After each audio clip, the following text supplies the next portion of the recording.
कहते हैं ना, कोई काम छोटा या बड़ा नहीं होता।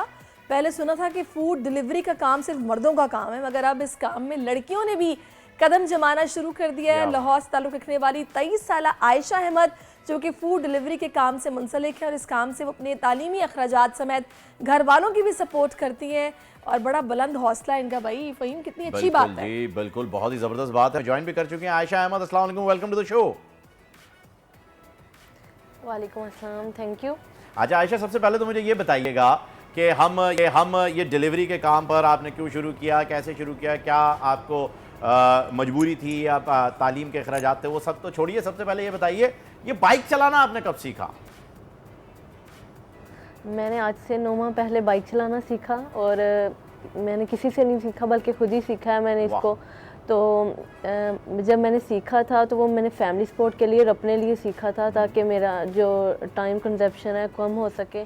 मैंने कहीं आना जाना होता था तो ज़्यादा टाइम लगता था, इसलिए बाइक था। लेकिन बाद में जब मैंने देखा, आयशा, इतना सीखना भी इतना आसान नहीं। बाइक जब गिरती है ना, साइकिल तो हल्की होती है, बाइक अगर गिर जाए आपके ऊपर तो आपकी टांग वांग भी टूट सकती है। तो ये आपने रिस्क अकेले कैसे ले लिया? किसी को साथ रखती ना सिखाने के लिए? सबसे पहले तो ये कि मैंने जब सीखी थी तो मेरी एक कज़न थी, वो चला लेती थी बाइक, लेकिन मैंने उससे देखा था, मुझे पता था छोटी मोटी चीज़ों का, लेकिन ये नहीं कि मैंने बस चलाना सीख लिया। मैक्सिमम 2 माह लगे हैं मुझे, जिसमें मैंने अच्छे से चलाना सीख ली थी। और उसके बाद जब मेरा लाइसेंस बन गया तो फिर मैंने फूड डिलीवरी के लिए अप्लाई किया था। तो ये मेरा बहुत अच्छा एक्सपीरियंस रहा है। तो कोई भी काम है उसको आप स्टार्टिंग से तो आपको स्मूथली नहीं मिलता, आपको उसको स्मूथ करना पड़ता है। उसमें बहुत सारी प्रॉब्लम्स आती हैं। नो डाउट मैं कई मरतबा गिरी हूँ, कई मरतबा इसमें मुझे प्रॉब्लम्स का सामना करना पड़ा है, लेकिन मैंने कभी हार नहीं मानी। मुझे लगता था, बल्कि मुझे कॉन्फिडेंस था कि ये मैं कर सकती हूँ। बिल्कुल ऐसा ही है आयशा, और आप बहुत अच्छा काम कर रही हैं। कोई काम, बिल्कुल आपने सही कहा कि कोई काम छोटा बड़ा नहीं होता है। आप जितनी भी मल्टीनेशनल कंपनीज की इस वक्त बुनियाद रखी गई है, चाहे वो गूगल हो, चाहे वो एप्पल हो, चाहे वो माइक्रोसॉफ्ट हो, वो एक छोटे से कमरे से स्टार्ट हुई हुई कंपनीज हैं। इवन इलान मस्क भी जो है वो एक शेयर्ड ऑफिस में बैठता था, आज दुनिया का सबसे अमीर तरीन आदमी बना हुआ है। तो आप जो भी काम करते हैं, जो भी, एक चाइनीज़ बड़ी मशहूर सेइंग है कि कोई भी आपकी जर्नी हो, चाहे वो जितनी भी बड़ी, जितनी भी तवील क्यों ना हो, वो पहले एक कदम से ही शुरू होती है। तो आपका पहला कदम जो है वो इसके अंदर आ गया है। अब हम जानना ये चाहेंगे, हमारे नाजरीन को भी बताइए कि इसकी ज़रूरत क्यों पेश आई? आपके घर में कौन कौन है, कितने अफराद हैं, और किन की कफालत आप कर रही हैं? हम लोग 10 बहन भाई हैं और मेरे मम्मा पापा हैं। तो मैं सेकंड लास्ट नंबर पे हूँ, और इस वक्त मैं अपने घर को लीड कर रही हूँ। अपनी स्टडी के साथ मैं अपने घर को चला रही हूँ। लेकिन मेरी बहनें मैरिड हैं, वो अपने घरों में होती हैं और आती जाती रहती हैं, क्योंकि मेरी मम्मा पैरालाइज्ड हैं। उनके इलाज के लिए भी फिर हमें ज़रूरत पड़ती थी। इसके अलावा वो टीबी की शिकार थी, और इस तरह से पहले मेरे बजट में नहीं होता था कि मैं उनका अच्छे से इलाज करवा सकूं। लेकिन अब बहुत बेहतरी आई है उनकी कंडीशन में भी, और इसके अलावा उनके इलाज में भी बहुत बेहतरी आ गई है। कि पहले हमें बहुत सोचना पड़ता था, बहुत चीज़ों को मैनेज करना बजट के लिहाज से टफ़ होता था, लेकिन उन चीज़ों में थोड़ा सा जो है मैं बहुत अच्छे से उनको मैनेज करने लगी हूँ। तो अब मुझे और हिम्मत होती है कि अगर मैं ये कर सकती हूँ तो मैं इसको बहुत अच्छा कर सकती हूँ। इसलिए मैं अब अपनी एफर्ट जारी रखे हुए। तो पढ़ाई क्या चल रही है आयशा? मैं पहले तो मैंने स्टक ऑफ करती थी, मैं BS ऑनर कर रही थी गवर्नमेंट कॉलेज ऑफ साइंस से। तो फिर जब मुझे ज़रूरत पड़ी तो मैंने फिर उसको फ्रीज़ करवाया अपने सेमेस्टर को। तो उसके अब मैंने कहा कि ना होने से तो मुझे इसे किसी ना किसी तरह कंटिन्यू रखना चाहिए, इसलिए फिर मैं अब प्राइवेट BA कर रही हूँ और मेरा लास्ट सेमेस्टर है।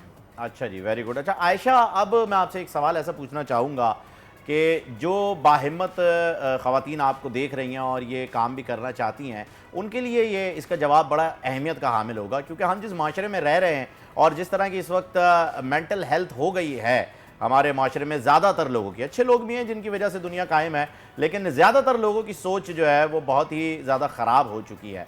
उस सोच के साथ एक अकेली लड़की का फूड डिलीवर करने के लिए जाना, जो कि वक्त बे वक्त ऐसी जगहों पर भी होता है जो आपको नहीं मालूम होती हैं, आप गूगल मैप फॉलो करते हुए जा रहे हैं उस जगह पर और फूड डिलीवर कर रहे हैं। कभी खुदा ना खास्ता कोई ऐसा नाखुशगवार वाक़या आपके साथ पेश आया हो, या अगर आया तो आपने उसे किस तरीके से हैंडल किया? सबसे पहली बात तो ये, मैं इंटरनेशनल फूड चेन कंपनीज में काम करती हूँ, दोनों में। उसमें मुझे कंजस्टेड एरिया में नहीं भेजते, ऑफिस फ्लैट्स, इस जगह पे मैं फूड डिलीवर नहीं करती। और मैं इतनी दूर हमारा एरिया नहीं है, क्योंकि ब्रांचेस का एरिया होता है, तो हम लोग जो है ना 15 किलोमीटर्स का एरिया करते हैं। तो उसमें वो जो एरिया था सेफ़ एंड साउंड, जिसमें सिक्योरिटी हो, और मुझे किसी किस्म का अगर इशू होता है तो कंपनी ने, मैं फ़ूड वापस ले आती हूँ। अगर कोई मुझे एड्रेस कुछ लिखा हुआ है, सम टाइम ऐसा हुआ है कि उन्होंने एड्रेस लिखा होता था किसी ब्लॉक का जिसमें मैं जाती हूँ, उसके बाद कॉल सर मैं उस एड्रेस पे आ गई हूँ, काइंडली मैम मैं यहाँ से मूव कर चुका हूँ, मेरा ऑफिस है ये, आप वहाँ पे आ जाएं। तो वो सबसे अच्छा हल यही है कि आप विदाउट परमिशन नहीं लेके आपको जाना चाहिए जब आपको कंपनी अलाउ नहीं करती। फिर मैंने कॉल किया था कंपनी में कि मैं उस एड्रेस पे पहुंच गई हूँ जो फूड पे दिया हुआ था ऑर्डर पे, लेकिन अब कस्टमर मुझे कह रहे हैं कि आप इस जगह पे आ जाएं, मेरा ऑफिस है ये है, मैं यहाँ पे आ गई हूँ। तो फिर मुझे यही कहा जाता कि आप फूड वापस ले आएँ, कस्टमर से आप कहें कि आप यहाँ आके खुद रिसीव कर सकते हैं तो करें, अदरवाइज़ आप फूड वापस ले आएँ। अच्छा आयशा, तो वैसे कोई ऐसा जब वाकया, जाहिर है जब लड़कियां बाहर निकलती हैं समटाइम तो पहले लड़के तो ये देख के हैरान होते हैं यार ये बाइक चला रही है, क्योंकि हर लड़की बाइक नहीं चलाती है। और इस सारे सफ़र के दौरान कोई एक ऐसा वाकया जो कि आपको हमेशा याद रहेगा जो आप हमारे साथ शेयर करना चाहें? जी, मुझे एक दफ़ा तो आजकल जो सबसे ज़्यादा पूछा जाता है, ये एक ही वाक़या हुआ है मेरे साथ ऐसा कि एक कस्टमर ने मुझे प्रपोज़ किया था। अरे वाह। तो अब सब लोग यही क्वेश्चन पूछते हैं कि क्यों किया था, ऐसी क्या सिचुएशन थी। एक्चुअली हुआ कुछ यूँ था कि मैं फूड लेके जा रही हूँ तो अचानक ना बारिश हो गई। मौसम था लेकिन लग नहीं रहा था कि अचानक बारिश होगी, और उसके बाद ना तेज़ हवा चलने लग गई। तो जब मैं फूड लेके गई, मैंने नॉक किया, तो मैं सबसे पहले मैंने एक्सक्यूज़ किया कि सर आई रियली अपोलोजाइज़, मैं बहुत लेट हो गई हूँ, आपका फूड है। तो उन्होंने कहा कि मैं अपने कमरे से उठकर यहाँ तक लेने आया हूँ फूड, तो मुझे बहुत मुश्किल लग रहा था, तो आप अपनी ब्रांच से लेके आई हैं मेरे लिए फ़ूड यहाँ तक, तो मैं रियली आपको अप्रिशिएट करना चाहता हूँ।